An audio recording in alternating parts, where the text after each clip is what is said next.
Emily was a nursing student in a pediatrics rotation. She cared for Tommy, a 5-year-old patient who was recently diagnosed with type 1 diabetes.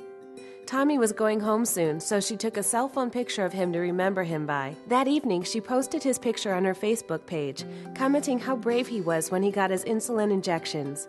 2 days later, Emily was called into her dean's office. A nurse from the hospital had seen the photo and caption and reported them to hospital officials.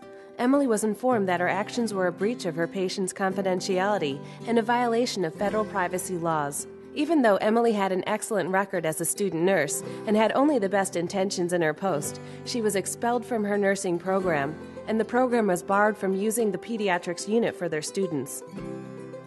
Hi, I'm Kelly, a staff nurse here at the hospital. If you use social media properly, what happened to Emily will never happen to you. Nurses are increasingly utilizing social media not only for personal use, but also as a way to foster professional connections and timely communications with patients and their families. But social media used inappropriately can result in disclosing too much patient information and violating the rights to privacy and confidentiality of information. This is what happened to Emily. Healthcare organizations typically have clear policies governing employee use of electronic and social media in the workplace. It is outside the workplace, however, where policies are often less clear and the potential for inappropriate use of social media is greatly increased. Effective nurse-patient relationships are built on trust. A cornerstone of that trust is patient privacy, which is a key part of a patient's expectation of being treated with dignity and respect. Any patient information that a nurse has access to during the course of treatment must be safeguarded. With very limited exceptions, such information may only be disclosed to other members of the healthcare team for the purpose of providing care for the patient. Improper use of social media by nurses may violate state and federal laws, including the Health Insurance Portability and Accountability Act, or HIPAA, which was enacted to further protect patient privacy. Additionally, inappropriate uses of electronic and social media may be reported to your Board of Nursing, resulting in possible disciplinary action for unprofessional or unethical conduct, breach of confidentiality, or other infractions. While it's true that some intentional or malicious misuses of social media do occur, the majority of inappropriate disclosures or postings are unintentional.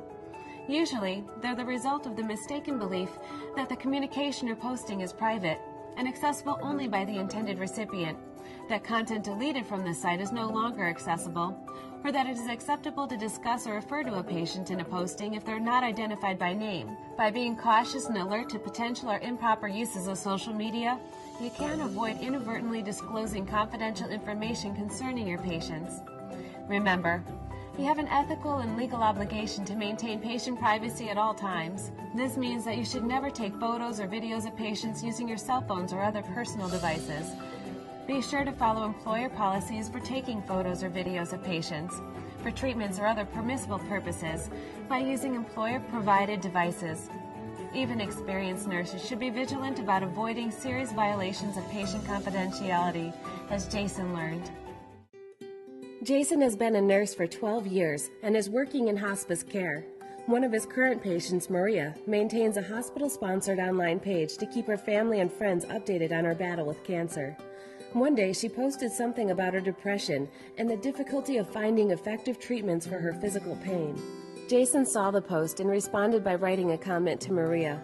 He wrote that he understood her last few days had been difficult, and he was hopeful that the new medication, along with the increased dose of morphine, would provide some needed relief. The next day, Jason ran into a friend who said she saw his post. She said Maria was an old family friend, was sad to hear of her condition, and asked Jason how long he thought Maria had left. Now fully realizing the implications of what he had done, he immediately went home and tried to remove his post, but was unable to do so. Besides, even if he had been successful in removing it, it may have already been copied by others and posted elsewhere.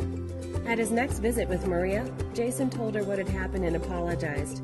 Jason then self-reported his breach of patient confidentiality to his Board of Nursing and is awaiting the board's decision concerning any disciplinary action. Jason learned the importance of carefully considering the full implications of posting any information about patients on any website, including hospital-sponsored sites.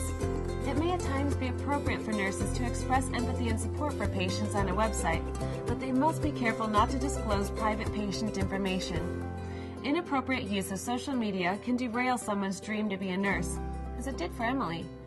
But even for experienced nurses like Jason, who have exceptional work histories, inappropriate use of social media can and does happen. Remember, increased access to communication through social media does not change a healthcare professional's responsibility to protect patient information. In fact, it actually makes it easier to inappropriately share information. By carefully following standardized guidelines, healthcare professionals can responsibly use social media to improve the coordination of patient care. For more information, please visit the website of the National Council of State Boards of Nursing.